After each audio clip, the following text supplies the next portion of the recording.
최근 세계 전차 군단 화력 순위에서 강대국 한국이 중국을 꺾어버리고 세계 3위에 등극했지만 이 정도 수준에 만족하지 않고 K2 흑표 전차에 최첨단 대전차 미사일을 탑재한 뒤 추가로 K2 전차의 생산량을 대폭 증가, 백두산 호랑이 프로젝트를 신속하게 진행한다는 소식입니다.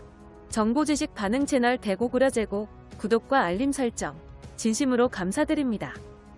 K2 흑표 전차의 3차 생산이 진행되고 있는 가운데 곧바로 4차 생산이 확실시되고 있습니다. 한국군이 K2 흑표 전차의 추가 생산을 원하는 주된 이유로는 현재 한국군이 운용하는 노후된 전차인 M48 패튼에 관한 심각한 문제가 계속해서 터지고 있기 때문입니다.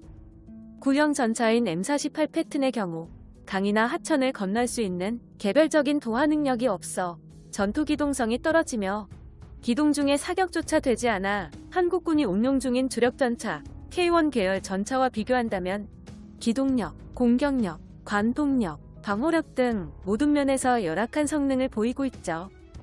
게다가 굉장히 노후된 장비다 보니 부품을 구하기가 힘들어 수리와 유지 비용도 해가 갈수록 늘어나고 있으며 배보다 배꼽이 더 커진 잔존 가치가 없는 깡통 전차라는 이야기도 나오고 있습니다. 이러한 상황 속에서 국방부는 K2 흑표 전차의 4차 생산이 미래 전장에서 차세대 전차의 역할을 크게 확대시킬 것이라 기대했으며 K2 흑표 전차가 M48 패튼 전차를 모두 대체하는 작업이 대한민국 육군의 차세대 무기 사업에 관한 가장 중요한 목표라고 밝혔습니다. 작년 국방부의 기갑 생산 백두산 호랑이 프로젝트에서 60대 규모의 K2 흑표 전차 양산이 K21 장갑차와 함께 승인되었고 곧바로 2021년 K2 흑표 전차의 4차 양산 계약이 시작되었습니다.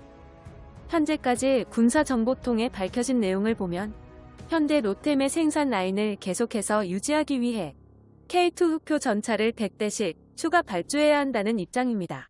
한국 정부가 이런 결정을 내린 주된 이유로는 K2 흑표 전차의 추가 양산이 없다면 현대 로템의 탱크 공장은 어쩔 수 없이 생산 라인을 닫아야 하는 입장이고 한국군은 존재 자체가 애물단지인 구형 전차 M48 패튼의 공백을 당장이라도 메꿔야 하는 입장이다 보니 공장의 생산 라인 유지를 위해 수백 대씩 계속 발주하는 것이죠. K2 흑표 전차는 4차 생산은 물론 5차 생산, 6차 생산을 포함해 총 400대 이상 추가 생산이 고려되고 있으며 K2 흑표 전차의 배치량은 더욱더 늘어날 것입니다. 예정대로 K2 흑표 전차의 생산이 완료되면 한국군의 기갑부대는 일본의 자위대와 중국 육군 따위는 비교조차도 할 수 없게 되고 한국이 기계와 기갑 장비 분야에서 압도적인 군사력 격차를 유지하게 되는 것이죠. 이러한 K2 흑표 전차의 공격력 업그레이드 방안도 추가로 확인되었습니다. K2 흑표 전차에 탑재되는 포신인 55구경장 120mm 활광포는 대한민국 국군의 자체 개발품이며 자동 장전 장치를 가지고 있어 포탑 후방에 탄약을 적재하는 벨트 매거진 방식을 채택했습니다. K2 흑표 전차의 자동 장전 장치는 1분당 최대 10발 이상을 장전해 연속으로 발사하는 게 가능하죠. 한국군의 최신의 날개 안정 분리철 갑탄인 K279 포탄을 발포한다는 가정하에 성능을 분석해보면 관통력은 3.5세대 전차 장갑 기준 700mm, 최대 800mm 후반을 기록했습니다. 간단히 요약해본다면 지금까지 개발된 전 세계의 모든 전차를 가볍게 관통하는 성능이죠. 이렇듯 K2 흑표 전차의 속사화력과 공격력은 전 세계의 다른 나라 전차들과 비교해봐도 압도적인 괴물 수준의 성능을 보여주지만 한국군은 이 정도의 성능에 만족하지 않고 여기서 한 걸음 더 발전해 4세대 미래형 전차에 탑재되는 센서 반응 형식의 한국형 대전차 미사일 포탄을 개발하고 있습니다. 머지않은 미래 K2 흑표 전차는 최대 8km 사거리 밖에 있는 적 전차의 포탑을 분리시켜버리는 대전차 유도탄을 사용할 예정입니다.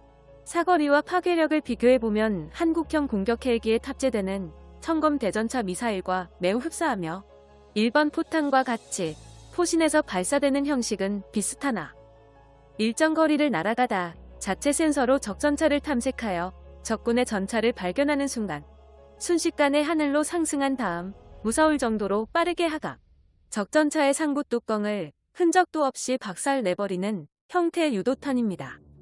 같은 120mm 포신을 가진 K1A1 전차에도 사용이 가능하도록 개량화 과정을 진행, 연구개발이 진행 중이며 비슷한 형식의 상부 공격 지능탄을 해군에도 적용하려고 하고 있습니다. 이외에도 360도 상황 인식 장치 시스템, 능동 방호 장치, 다목적 드론을 포탑에 탑재하는 등 K2 흑표 전차의 개량화 방안에는 첨단 전자장비가 듬뿍 적용돼 미래 전장 환경에서 다양한 공격 요리를 시행할 수 있게 되었습니다.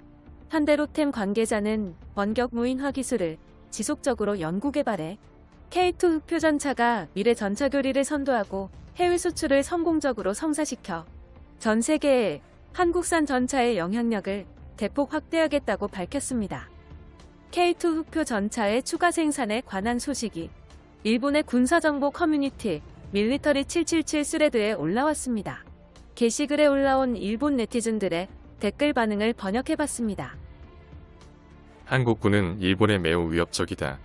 녀석들이 지상 전력에서 중심 역할을 하는 전차는 1500여 대 가까이 보유하고 있는 K1 전차와 함께 새로운 전차로 K2 전차가 계속해서 들어오고 있다. 새로운 전차 없이 신규 무기 갱신을 게을리하는 육상자위대에게는 껄끄러운 소식이다. 2032년까지 K2 전차가 계속해서 생산된다는 점이 정말로 글러먹었어. 일본에 상륙만 하지 않는다면 문제가 없을 것 같기도 하지만 정말로 만약이란 게 있잖아. 오랜만에 집식 전차 스레드인가 하고 봤더니 일본이 아니라 한국의 소식이네. 기분 나빠. 최근 자위대에 관한 긍정적인 내용이 없어. 아직 육상자위대는 변명할 여지가 있다. 한국은 3번 나라가 멸망했어도 육군에 집중하는 국가이고 일본의 경우 지켜야 할 영해가 넓고 섬이 많은 나라기 때문에 육상 전차를 발전시킬 기회가 전혀 없었다는 안타까운 이야기를 들어봐. 그래도 전투기, 호위함, 잠수함 분야는 한국보다 일본이 앞서니까 그나마 다행인 거야. 정부의 보조금으로 만드는 일본제 무기는 품질이 이상해. 미쓰비시 중공업 직원들도 실상을 알고 있던데. 미국 형님, 제발 일본에 최신 기술을 공유합시다. 좋은 소식이다. 한국은 조금 더 무리하게 투자해서 군사력 증가에 집착해라. 강제로 생산된 전차의 성능은 저급의 극치일 것. 다시 한번 IMF에 돈을 요구해봐. 외모도 그렇지만 비용과 수송비까지 고려하면 역시 K2 전차가 좋아. 물론 일본의 십식 전차도 정말 좋은데 가격이 모든 문제의 원흉이다. K2 전차는 연속으로 양산되어 한국군에 보급되네. 차체, 엔진 등 모든 기술이 자국화됐지만 변속기만큼은 독일 메이커의 제품을 탑재하고 있는 게 단점이다. K2 전차를 잡기 위한 용도라면 A10 공격기를 수입하면 충분해.